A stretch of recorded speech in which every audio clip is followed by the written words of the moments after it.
If you really want to play, these cats set aside a day. Grab your Dutch and come and meet the Juneteenth Jamboree. Man, they really pitch a ball.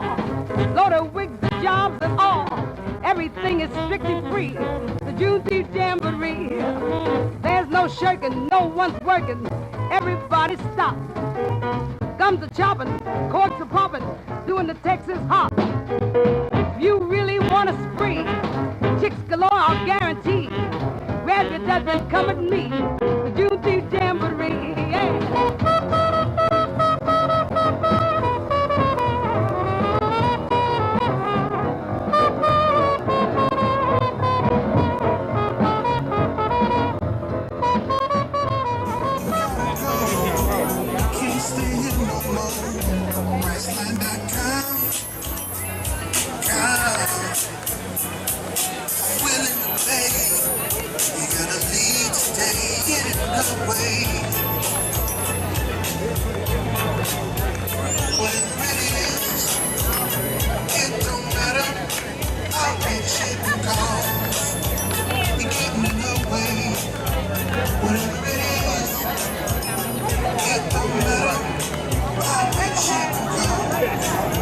We had someone that was close to Astrid back in the day.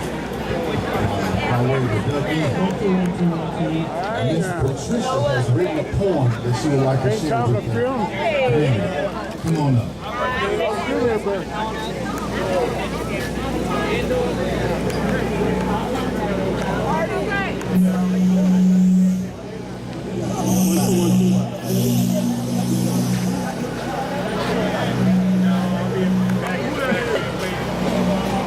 Here you go, Miss Patricia.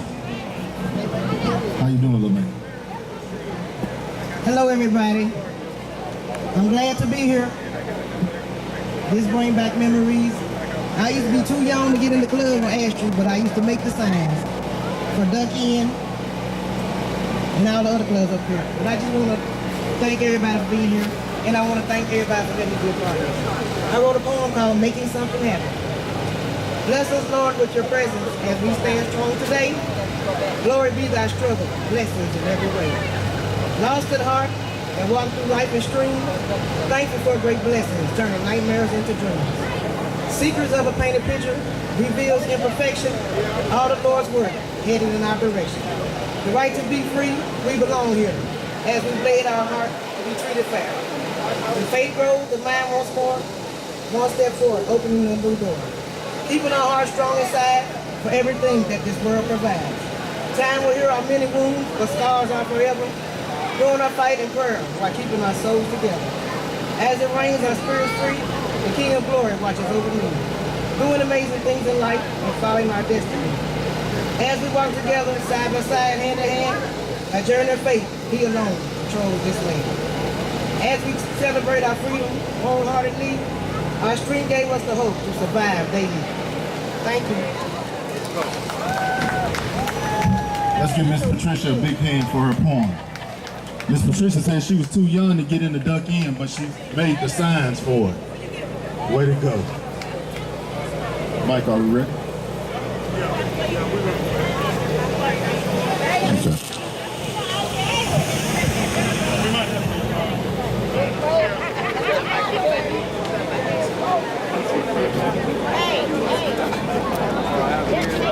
All right, since I got y'all together, give me what the Juneteenth means to the both of you. It means celebrating our culture, remembering our past, moving upward and onward, and love and unity. What the Juneteenth means to me, it's special to me because as this group of people sat over here and when I went to greet them today, my heart just was filled with joy and tears because This is our legacy over here, and this is who raised us in this city. And to come back to Ash Street where our ancestors and those people were, and to try to rebuild and restore our city and our community. And that's what we're here for, to give back to what was given to us.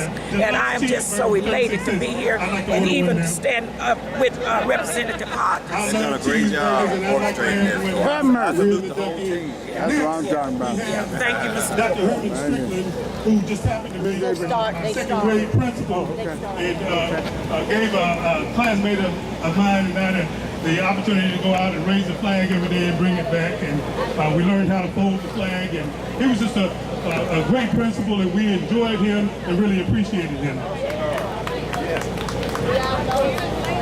Next, I'd like to introduce my hero. She's probably everybody's hero in Blythe. Mrs. Lucretia McDonald, who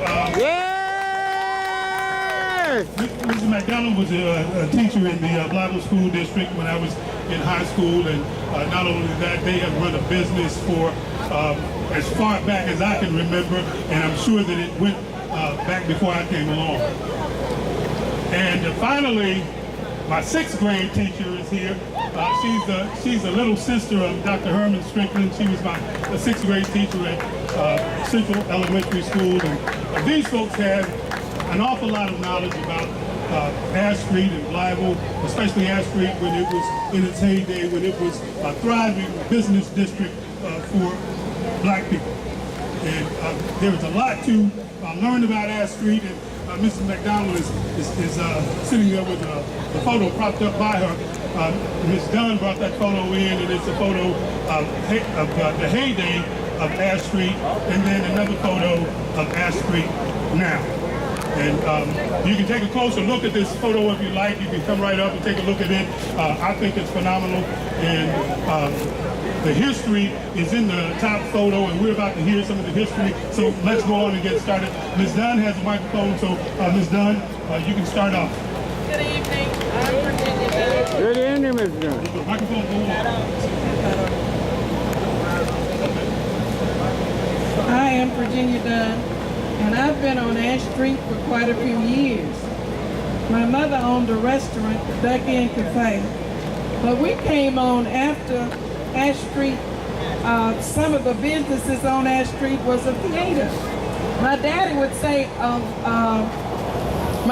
say picture show, but we had a theater, the Savoy. Yes. At Crumpler Funeral Home, we had several businesses on Ash Street, black businesses. And we also, Dr. Strickland and Ms. McDonald and I, we were members of Pilgrim Rest Church. We had a church. On the corner where the barbecue stand is was Charlie Strong. Charlie Strong had the best cold sodas, and he also had fish in the same box. You ain't lying. And they were so cold. So we would leave church and go to Charlie Strong's and buy the cold sodas and the 2-for-penny cookies. And we grew up on Ash Street, some of us, and we remember Charlie Strong's, and Teasley and Cobb's funeral home was here. We also had a drugstore on Ash Street. I can remember a fun time my mother sent me to the drugstore, and she wrote a note for me to give to the clerk. I saw so many people on Ash Street until I was afraid to go in the drugstore. It was on this side. I was afraid to go in, so I went back home and told my mother they didn't have none of whatever she sent me after, because I was afraid. I didn't want her to know that I was scared of all of the people. There were so many people on Ash Street until they had to walk in the street. They couldn't walk on the sidewalk because it was so crowded. We had several businesses. We had a diverse group of people, Asian, white, and black business owners. We had club owners, pool halls, big and little pool hall they were called, whiskey stores owned by black people, clubs, and Ash Street was very, very diverse.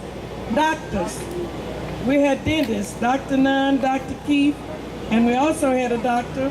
Wilson that had offices up here on Ash Street. Those are the fun times that I can remember about Ash Street. Ash Street was so crowded until we had to have security. I was reminded of some people that was commissioned by the law to patrol Ash Street, and they also had auxiliary police, and they were black. They were black officers back in the day that I can remember. The Duck Inn opened in 1961, and as I said, it was Cobb's and Teasley's funeral home that sat here in this spot. So I'm going to pass you on to Dr. Strickland. Good evening, everybody. I'm pleased to come back home. I came to Blytheville in 1939. I didn't come along with Frederick Douglass that they were talking about. It was not long afterwards that I appeared in Blytheville. I was born in Blytheville on Elm Street, about a block and a half from this point. I was delivered by Dr. B. Roberts, who had an office around the corner on Broadway, upstairs, and a lady named Mrs. Macklin. Grew up in this neighborhood. This was my neighborhood. We didn't live in Sawdust Bottom. We didn't live in Robertson Addition. We lived in what they call the Compress Quarter. So this was our neighborhood. Our neighborhood store was the right across there, was a little Chinese store. And we went to that store every day, Monday through Friday. Our daddy sent us there to pick up a pound of lunch meat and 2 loaves of bread. That was our snack for our evening snack. Now, my memory of Ash Street, as she said, Ash Street was busting. On Saturday night, the OJs talk about living for the weekend. The people in this community live for the weekend. A lot of people who came to Ash Street came from the rural areas around Blytheville. Number 9, Burdette, Promised Land. Work in the fields, cotton was king. They worked in the fields, and in the fall, everybody would gather on Main Street to do a little shopping, and on Ash Street to do a little entertaining. We had some clubs. I call them clubs because I would come to some of those places. Some people called them, my mother called them juke joints because I was not supposed to be there. But we had many of the clubs along Ash Street, both sides, on both sides of the street. People gathered. It was just so many people, you had to kind of work your way through the crowd. This land is the same, but it doesn't look anything like it did to me in the 50s and the 60s when Ash Street was a booming place. I'm sure that people from other communities, other towns came for the weekend on Ash Street. Now, other little things that they may not know about Ash Street is that when cotton was king and we did a lot of hauling of labor, the people would come on Ash Street about 4 o'clock a.m. in the morning with their trucks, their cotton trucks and buses, to gather day laborers. And so the stores would be open, and we would come here and catch a truck and go to the field, and then they'd bring us back, and they would unload the truck here on Ash Street. Ash Street, to me, changed when the air base came. Air base brought another culture to Blytheville, because before the air base came, most of the joints were probably juke joints. But when the air base came, we had a lot of young people to come in, mostly male. Gave us a lot of competition because until the air base came, we had priority with the girls. But once the air base came, they saw the airmen a little more popular than cotton choppers, and it was a challenge to us. But it changed Blytheville. The Brown Derby, which was over there, changed to Club Friday. The kind of music that you heard earlier was a different kind of music. We were here down home blues. Now we started hearing popular music. We started hearing Green Onions. We started hearing a little jazz. So for me, I lived in Blytheville from 1939 to 1972, 33 years before I moved away. And I saw Blytheville change from 33,000 people to what you're talking about now in Frederick Douglass and bringing Blytheville back. I want to see Blytheville come back to 33,000, 40,000, 50,000. I don't want to see Blytheville as small as it is now. And I just hearing these young people, I think there's promise. I think that what I see looks good. I just want to see more of it. I like those storefronts over there on Ash Street. Ash Street didn't look like that when I was here growing up. So I'd like to see Blytheville come back and Ash Street come back. One of the most memorable places on Ash Street was the Frolic. and people would determine just how old you were and how much fun you had as to whether you've been to the frolic in the alley Yes, or the ma'am. frolic on the front. Yes, if you've ma'am. been in the alley, Yes, you had ma'am. really had a good time. Yes, ma'am. And back here in the frolic in the alley, there was a hotel called the Busy Bee Hotel. Ooh, Lord. Black folk didn't have hotels then. And when black folk would go out for these romantic adventures, they would have to go places like the Busy Bee Hotel. Look, across the street where the Army is the big pool house. My daddy loved to shoot pool. My daddy spent more time on that street, even though we didn't have business up here.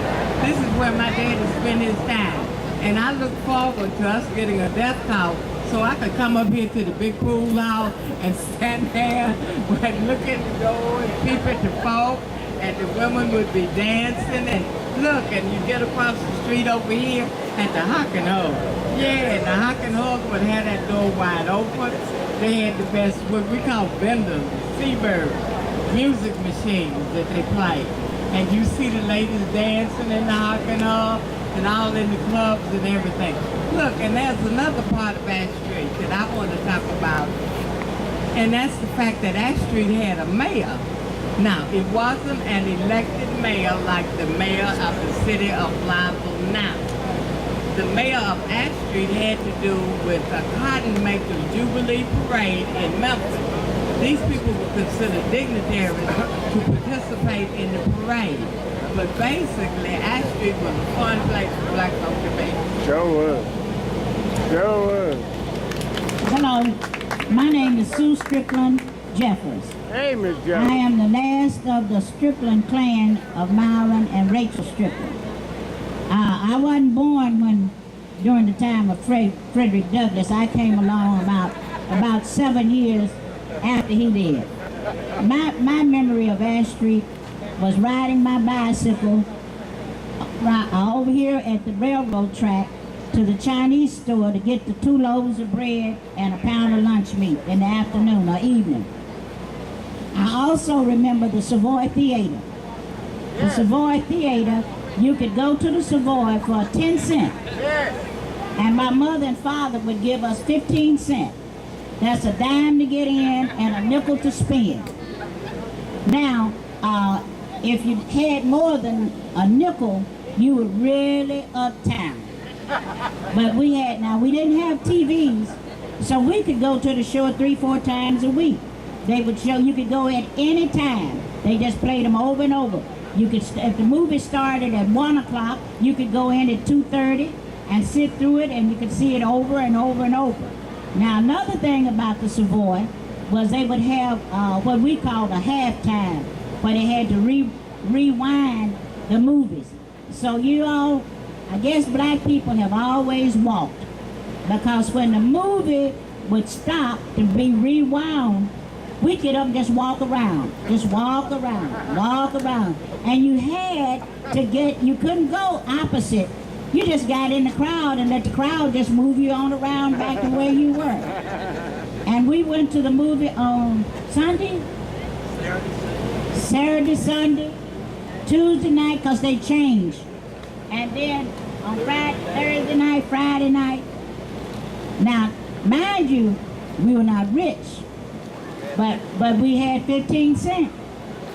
And it was fun. I had a paper route, and we would come to the drugstore. And one thing about the man in the drugstore, his name was Mr. Nash. Now, Mr. Nash never filled a prescription. He was not a pharmacist. I don't know what Mr. Nash was. But you could go in there and get an intimate. You can get different things at the drugstore, candy. We grew up coming to Pilgrim Rest for Sunday school. And a lot of times, there was a man named, we called him St. Jackson. After you got a certain age, he would pray for you if you didn't belong to church. So he would have all the little sinners to come up and stand before the Sunday school, and he would pray for us. So my brother Jimmy and I got smart. We would skip Sunday school and play hooky and come to the drugstore until Mr. Nash would see my father, and he told him. So that was out. But Ash Street has been a blessing to me. I'm still in Blytheville. I love Blytheville. And I want us to continue with this Juneteenth. And it's been fun. Thank you so much for thinking of me and asking us to come. We love you, Miss Jefferson. Okay, we're not done yet. I would like to say something else too. We now have a barbershop across the street. It was Sir Wilson's barbershop. My husband, he died in 2006. But now there's a great barber there named Big D. And cutting board there, Linda Hindley. She's a hairstylist there in cutting board. So both of those businesses is across the street. And we own that property, and we own this property and a daycare down the street at 629 West Ash, a child daycare. And we've been on Ash Street for a long time. We love Ash Street, we love Blytheville. And these people that's on this panel have been classmates and friends down through the years at Richard B. Harrison High School. And we're proud of them. We want you all to share some memories about Ash Street as it applies to some of the businesses that were still around when many of us came along, like the Deluxe Cleaners, Clay's Cleaners and Hatters, and various other businesses that were here. Dr. Nunn's office was just across the street, and I know most of us who are my age and older are familiar with Dr. Nunn. Who wants to start? Dr. Nunn, as I remember him, came to Blytheville to teach school. He didn't come here as a doctor. And sometime during that school teaching career, he lost his job. And that is when he went to med school to be a dentist. Now, his first dental office, at that time, you could go around the corner there on 5th and Ash and go upstairs. And he was upstairs with Dr. Keith, Dr. Nunn, Dr. Roberts, and Dr. Wilson were the doctors that were upstairs. And Dr. Nunn came down this area later on. Ms. Mack, all of those doctors were black doctors? Yes, sir. That was an African doctor who came here many, many years ago, who probably was the first doctor, named Dr. Gabashan. I can't spell it, but it's pronounced Gabashan. And he was an African doctor, and his office was down near where you all say Crumpler Funeral Home used to be. But before that was Crumpler, it was Caston Funeral Home. And Dr. Gabashan was down in that office, but he was an African, and probably the first doctor. And then Dr. Keith had a brother-in-law, Dr. Brown, who was also a medical doctor. Right there upstairs. Sure. Okay. Thank you guys so much for the history of Ash Street. I just have one question. Dr. Strickland, you talked about this was the place to be. Everybody came here to celebrate, have a good time. Can you, each and every one of you, share a memory of people coming together, celebrating, having a good time? And I don't know anything about the Rabbit Foot Show yet. Okay, the Rabbit Foot Show. Yeah. It was like a Vegas stage show. And they had it in the fall of the year. And they would come through town, they'd set up a tent, and you would be sitting under a tent, and they'd have a stage like this up front, and they would have dancing girls. They had people who did different comedy acts, but it was like you were looking at a Vegas show, but all the performers were black people. That was the Rabbit Foot Show. Now, how it got that name, I don't know. No, but you could get a rabbit's foot, and it was supposed to be good luck. My dad would always go to the Rabbit Foot Show, and when we got older, he kind of let us go. So the boys could do a lot of things in Blytheville that the girls didn't have an opportunity to do. So they would let us go when you get the right age. And so we got to attend Rabbit Foot, and you would get a rabbit foot, and that rabbit foot was supposed to be good luck. Yeah, they had showgirls. My dad said some of those girls were guys. They would show me. So be careful, son. Also in the Rabbit Foot Show, they would have blues. They were traveling because they were through the South because they would play blues. And at one time they had I can't think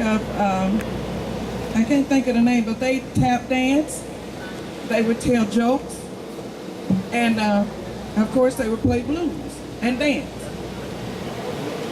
And one of the persons that I remember on Ash Street in the bands was a guy named Roosevelt Pollard. Roosevelt was always West Ash Street.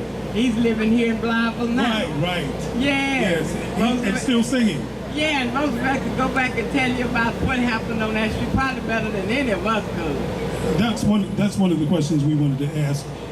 If you guys remember some of the artists, some of the recording artists that would stop here and perform on Ash Street. Well, I've got newspaper clippings. I have some newspaper clippings showing when B.B. King came, the Temptations came through, a lot of different entertainers that came through. The real Temptations, the real B.B. King.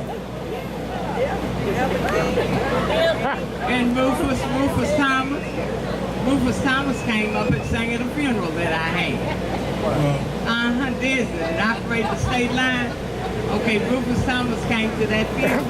But Roosevelt is the person that probably knows who about that street and anybody else. And he's here in Blytheville. Okay, now on Friday and Saturday nights, I think Herman mentioned it, when people would come in, have you heard of people being wall to wall and back to back? Well, they were wall to wall and back to back on Ash Street, outdoors.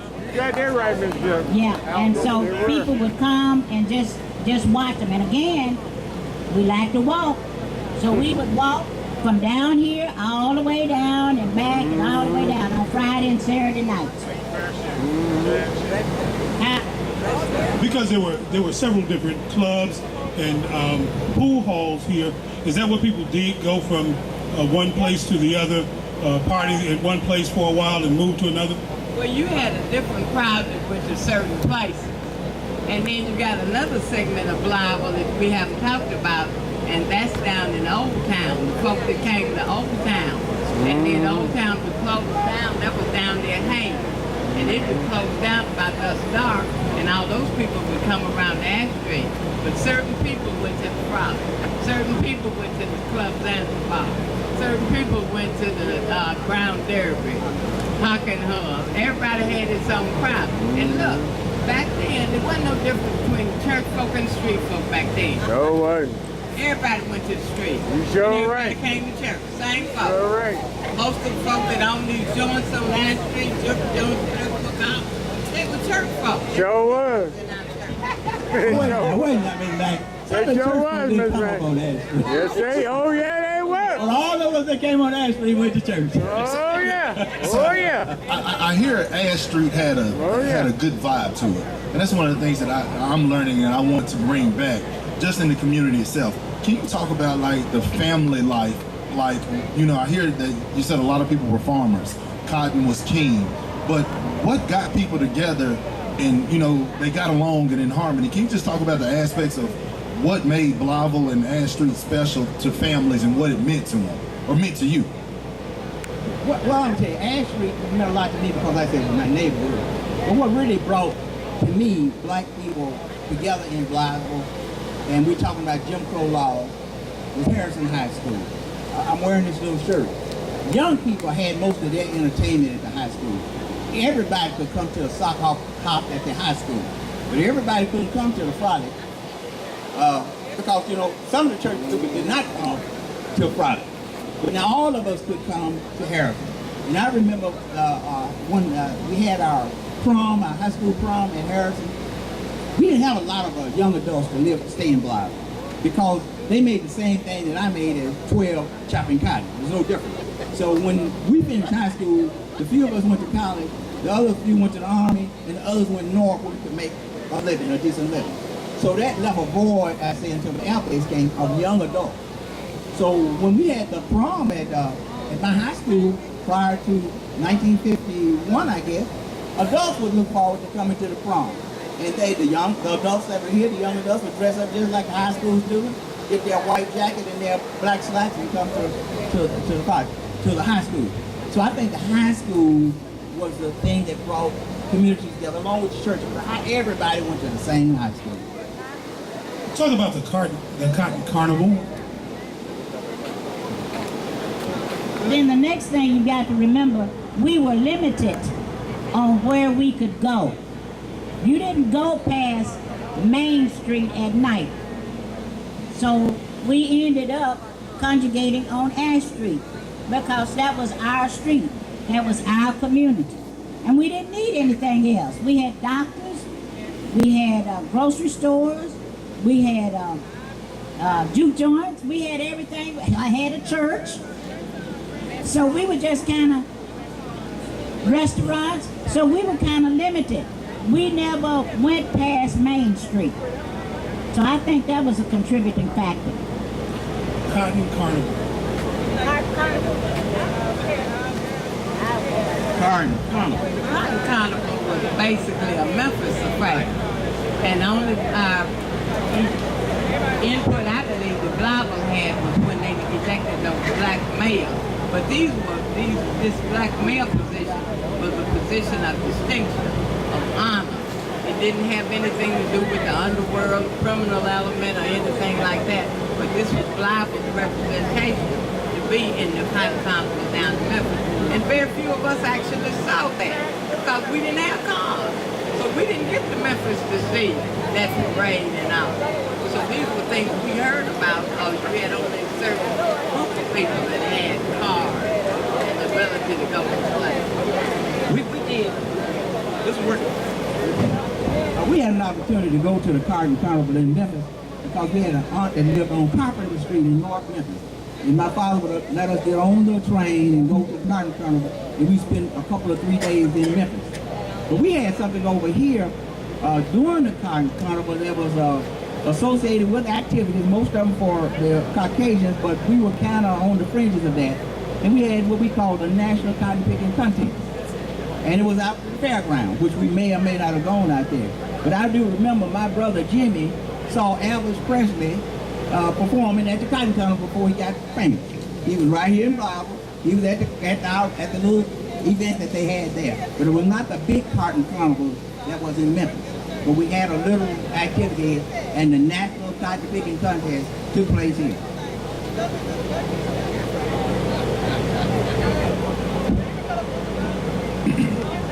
If there was something you could reach back and bring back from what Ash Street was and bring it back to present day Blavel, what would it be?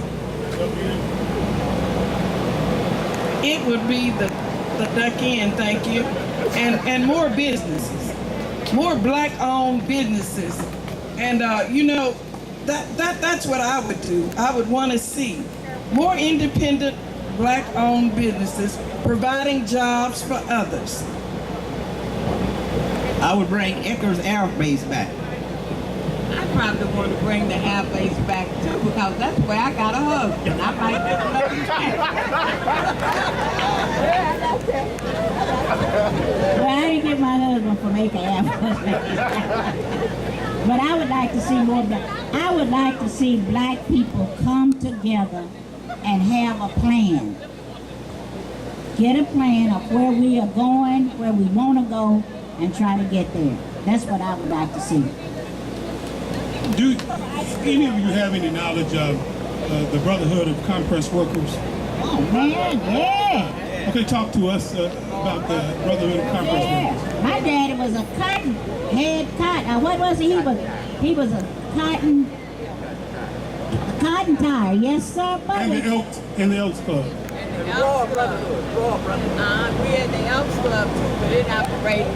The Elks Club operated similar to the Masons, but they were off Elm Street down there where Lawrence Hayden's church is. Okay, the Elks were in that building. Dr. Keith built that building, and the Elks were considered high society. It wasn't just ordinary like everybody was in the Masons, but they were a little more selective and probably more secretive.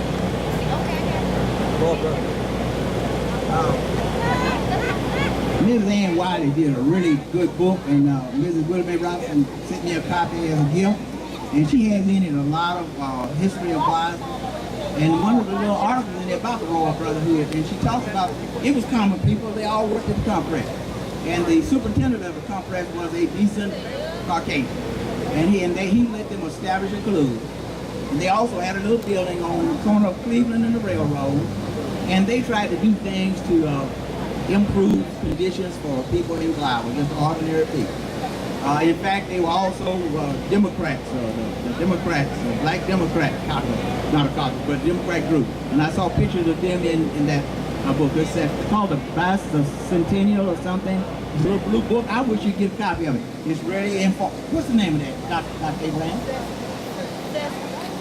That's what, yeah, tell me about it. That has a lot. Okay, it was just a book about I think was it the 70th or 80th anniversary of Bible, and it incorporated some of the businesses and some of the churches. Well, here's what I'd like to know. Obviously, there is a lot of knowledge and history before us this evening, and how can we get this group of people together to document this history, to put it on paper so that we have it? I know that Lenny is recording this, but I mean a book that goes chapter by chapter and talks about all of the knowledge that those of you who sit on this panel have, that we can keep and pass along to people for years to come. I think timing is everything, and getting somebody to do this is very important. But you're going to have to strike, folks, because the iron is running out for some of us, and our memories are fading. So if you're going to do it, somebody like you has to step up and say, well, Dr. Shreve, I'm sorry, it have to be somebody younger, sharper than me. To really want this to be done, and then you capture these thoughts and ideas from us before we fade away, or you're going to lose all of this. Well, there is a book that chronicles your time at Arkansas State University that I had the privilege of reading, and there was some fascinating information in that book, and I know some of the information came directly from you. And again, what I'd like to see is this information that you all have shared with us this evening.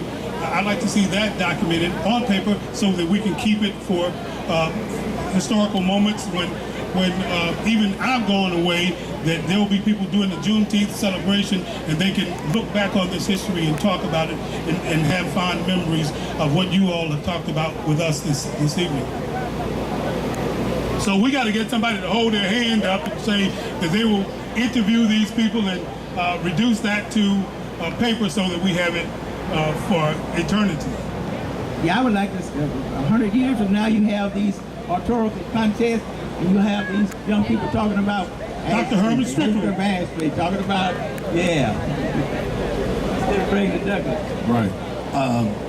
Once again, on behalf of the Mississippi County Juneteenth Committee, and I can fairly speak for everybody here in attendance, I want to thank you personally from the bottom of my heart.